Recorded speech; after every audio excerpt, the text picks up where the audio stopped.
I'm back. And now on to ranking Season 2 of The Simpsons. So, here we go. Not one of the funniest episodes of The Simpsons, but one that nonetheless manages to blend humour and emotion brilliantly.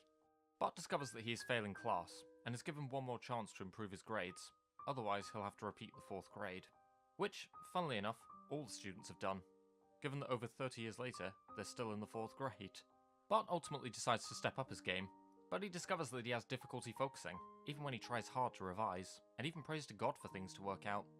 With a blizzard taking place, Lisa advises Bart to stay home and revise while everyone else has fun, ultimately being confined to the darkness of a basement while everyone else is outside in the brightness of the town. However, despite his best efforts, he fails by 1 mark, and what we get is one of the saddest and most relatable moments in the show, Bart practically breaking down as, despite his best efforts, he failed, saying that you can do your best and still not necessarily succeed, which is ultimately a hard but important thing to understand. Though of course, it does have a happier outcome, and Bart manages to succeed, saying, "But part of this D- belongs to God." a fantastic episode that blends humour and heart brilliantly, and is very likely to end up near the top of the final list. Simpson and Delilah is a good episode. While it's not as funny or poignant as other episodes, it has good moments. I think Carl is an interesting character, and Harvey Fierstein brings a lot to him, both vocally and also behind the scenes in terms of his character design. I like how on Homer and Marge's wedding anniversary, Carl hires a singer to perform You Are So Beautiful to Marge, and then when Marge sings the song to console Homer at the end of the episode. It's probably my favourite moment in the episode. I also like how the episode shows some humanity in Mr. Burns when he sympathises with Homer's male pattern baldness and gives him his old job back. It's just a good episode. See it for what it is. Treehouse of Horror, the first Halloween episode of The Simpsons. While I can commend this episode for paving the way for genuinely hilarious Halloween episodes, I don't think this one is particularly strong as a whole, but still good. Hungry Are the Damned is my favourite of the 3 segments, as it has a lot of funny jokes to it, especially the How to Cook for Humans scene and the references to HBO and Pong, as well as an interesting shot of Homer and Marge's heads over the served plates to indicate the aliens will cook and serve them like this. Bad Dream House and The Raven are funny segments. That's about it. And James Earl Jones is entertaining in his vocal roles across all 3 segments. A good episode, but ultimately one that is more groundbreaking than it is outstanding. 2 Cars in Every Garage and 3 Eyes on Every Fish is a funny episode. I like its themes of environmentalism and its satirical commentary on politics, as well as the way Marge follows Mr. Burns at the end. Good episode overall. Dancing Homer is a good episode with some funny moments, particularly Marge trying to get Bart's ball signed, and Mr. Burns not knowing the names of the Simpsons family. Ah, well, if it isn't the Simps! Don't have much more to say, but I liked it. Dead Putting Society is a funny episode, particularly in watching Homer act like an overly competitive buffoon throughout the episode. His attempt to humiliate Ned comes to a comedic karma ending, in which he claims they both lost the bet and now have to mow each other's lawns in their wives' dresses, only for Ned to enjoy it, and Homer to be the humiliated one. There's also some funny moments in Lisa training Bart for the golf tournament. It's not an amazing episode, but it is a funny one all the same. There's a lot of funny jokes in this episode, and even some subtle commentary, such as when Mr. Burns has Smithers dispose of a huge quantity of food, as well as Kent Brockman doing a human interest story at the soup kitchen, primarily hoping to win an Emmy. I do think Bart is a bit too mean-spirited in the episode, however, implemented when he destroys Lisa's centerpiece, and, for a lot of the episode, doesn't regret it. But he does have an arc in the episode, giving money to the homeless guys he met, and seeing how badly he upset Lisa and apologising. A good episode overall. Bart the Daredevil is quite a funny and also emotionally gripping episode that shows how, despite getting easily annoyed by him, Homer, and also Lisa, do nonetheless care about Bart's safety, with Homer being willing to kill himself to show Bart the danger of jumping Springfield Gorge when nothing else works. Though this does result in Bart learning his lesson, Homer ends up inadvertently riding over the gorge anyway, and in comedically dark fashion, ends up falling down the gorge twice. And honestly, this never fails to crack me up. Many years before South Park took on the topic of censorship as a recurring theme, both on the small and big screen, The Simpsons managed to take it on in an interesting commentary with Itchy and Scratchy and Marge. As well as having a hilarious Psycho reference, the episode leans into the question if cartoons influence children to become violent, and also about the hypocrisy of trying to censor one form of art, but not another. showing in Marge getting Itchy and Scratchy toned down, but seeing David as a work of art. I like how even the toned down Itchy and Scratchy cartoons manage to be hilarious, and how this prompts the bored children to go outside, creating the illusion of a cheerful utopia. Ultimately, I conceive the episode's message to be about not censoring art because one person dislikes it, as this can start a chain of other people having art censored because they don't like it. And also something that, as mentioned before, South Park would go on to address many times. A very funny and thought-provoking episode. This was the first episode to guest star the late great Phil Hartman. Revisiting these episodes in order of air date reminds me of the comedic delivery Hartman brought to both Lionel Hutz and Troy McClure.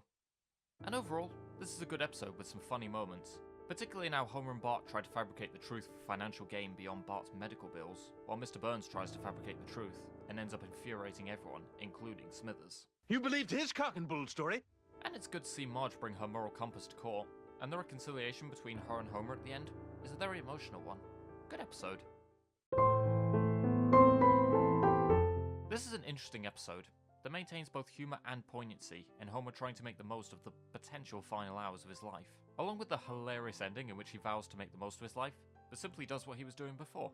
A good episode.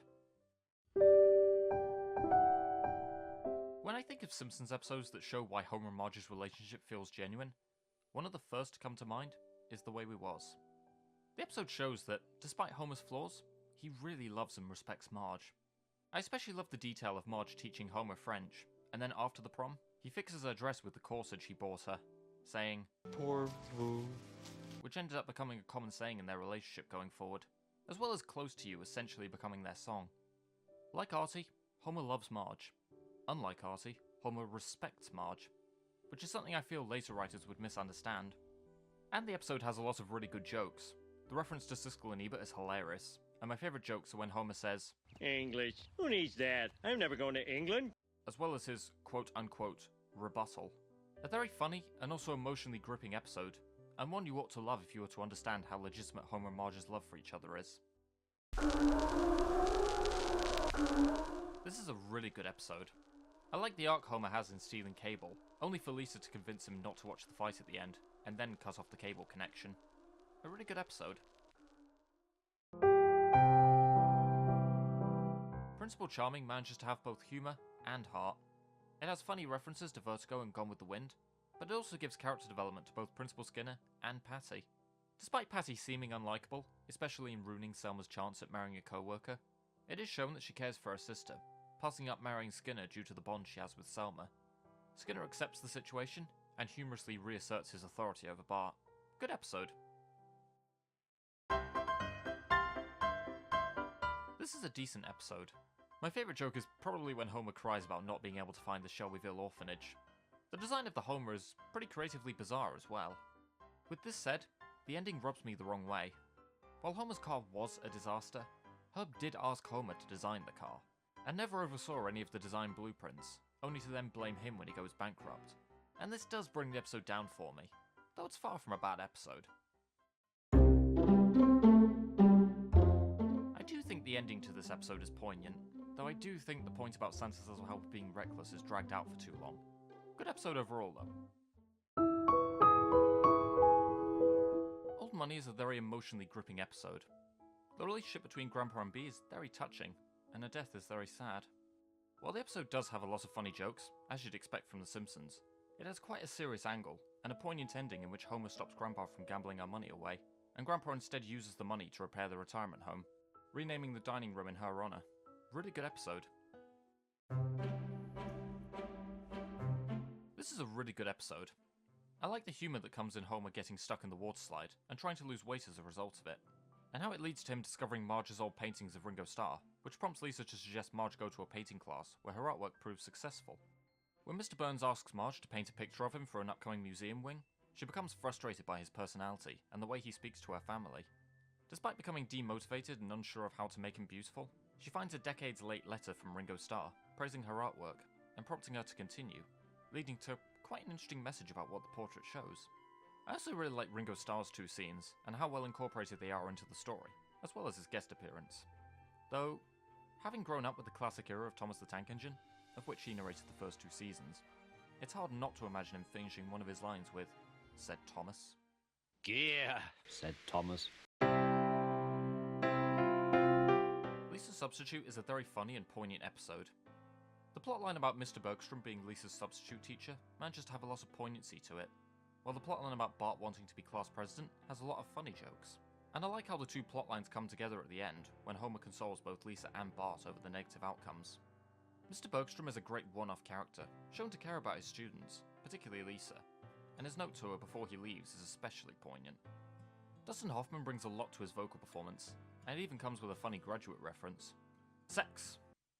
Now that I've got your attention, watch Lisa's Substitute. It's great. The War of the Simpsons juggles a plotline of Marge trying to fix her and Homer's marriage, and one of Bart and Lisa taking advantage of Grandpa taking care of them, and both are very well done. The setup in which Homer gets drunk at a house party is genuinely funny, particularly when Homer tells off a guest he doesn't know, and the end of the party, where Dr. Hibbert tells Marge what to do if she wants Homer to survive the night. And Homer's response to Marge sharing her humiliation. When Marge signs her and Homer up for marriage counselling, Homer tries to seize the opportunity to go fishing, but eventually lets a huge catfish go to show his love for her. While Homer and Marge's story has an emotionally gripping end, Bart, Lisa and Grandpa's has a funny twist, in which after Bart and Lisa trick him into letting them have a house party, he tricks them into cleaning the house by pretending to cry. To some extent, all the characters win in their own way in the end. This is a good episode. It's not quite as funny as other episodes, but it has some funny jokes, and it does have an intriguing message about learning to share. Blood Feud has a lot of really funny moments, including when the family debate the lesson they learned by the end. But my favourite moment is when Homer pretends to be Mr. Burns to get back the letter Bart sent, and forgetting his first name. It may well be the most comedically layered scene in The Simpsons at this point. There's the giant painting atop the post office, Homer using a fake voice, like that's going to make any difference. The fake voice not even sounding like Mr. Burns. He doesn't know his boss's name. He continues to use the fake voice in spite of it. The delivery of, I don't know. He blames Bart. 7 jokes in just 15 seconds. I also like how even though Smithers stands by Mr. Burns a lot of the time, he draws the line at allowing him to have Homer beaten in response to his angry letter, reminding him that the Simpsons saved his life, prompting Burns to send them an Olmec head. Really good end to the season.